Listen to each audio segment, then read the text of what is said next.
ఇవాళ ఈ అంశంలో కాంగ్రెస్ పార్టీ పైన ఇవాళ చంద్రబాబు నాయుడు ఎందుకు విమర్శ చేయలేదు? తెలుగుదేశం పార్టీ కాంగ్రెస్ పార్టీకి వ్యతిరేకంగా ఎందుకు ధర్నా చేయలేదు? ఎందుకు చేయట్లేదు? ఇవాళ రేవంత్ రెడ్డిని చంద్రబాబు నాయుడు ఎందుకు విమర్శిస్తలేడు? ఇవి ఆంధ్రాకు నిధులు ఇచ్చినందుకు తెలంగాణ ముఖ్యమంత్రి వివక్షపూరితంగా మాట్లాడుతున్నాడని చంద్రబాబు నాయుడు ఎందుకు మాట్లాడతలేడు? ఆంధ్రాకు సంబంధించినటువంటి ముఖ్యమంత్రి మాట్లాడాలి కదా. అంటే మీరు ఒకటైపోయి మీ అవసరాల కోసం ఇక్కడ బీజేపీని కావాలని పావుగా వాడుకుంటుండా చంద్రబాబు నాయుడు కూడా? చంద్రబాబు నాయుడు నిజంగా ఉంటే మాట్లాడాలి. విభజన చట్టం ప్రకారము రావాల్సినటువంటి నిధులు తెలంగాణకు రావాలి. ఇదే కాంగ్రెస్ పార్టీ ఇచ్చినటువంటి హామీలలో మీరు ఇచ్చినటువంటి హామీలన్నీ తెలంగాణలో ఎందుకు నెరవేర్చలేదని ప్రశ్నిస్తే మాత్రం మీరెందుకు విమర్శిస్తున్నారు?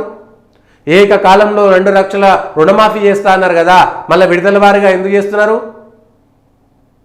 మీరు ఇచ్చినటువంటి హామీలలో, మీరు ఇచ్చినటువంటి హామీ పత్రంలో, మీరు ఇచ్చినటువంటి మేనిఫెస్టోలో ప్రతి రైతుకు 15,000 రూపాయలు అధికారంలోకి రాగానే ఇస్తామన్నారు. రైతు భరోసా కింద 10,000 అది గత ప్రభుత్వం ఇస్తే వాళ్ళ 15,000 ఇస్తాన్నారు. ఇప్పటిదాకా ఎందుకు చేయలేదు?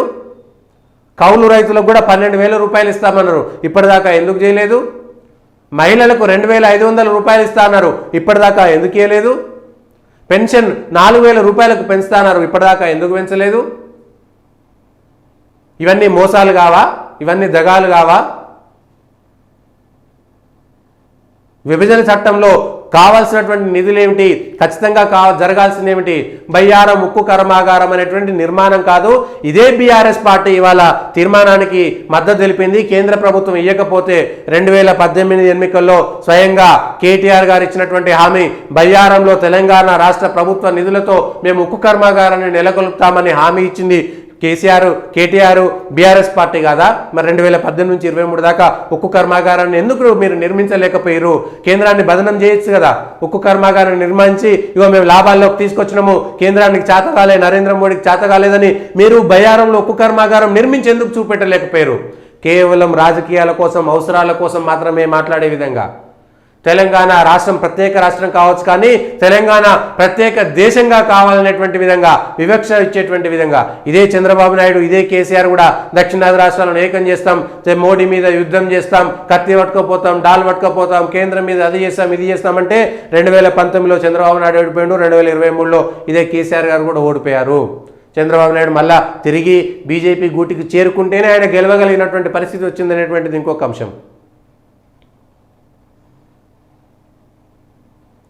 కేంద్రం నుంచి రావాల్సినటువంటి నిధుల కోసము లేకపోతే హక్కుల కోసము పోరాటంలో తప్పలేదు, కానీ పోరాడాల్సినటువంటి విధానంలో భారతదేశం ముక్కలయ్యే విధంగా మనసును కలుషితం చేసేటువంటి అంశాలను ప్రభావితం చేసేటువంటి విధంగా చేయడం అనేటువంటిదే తప్పు.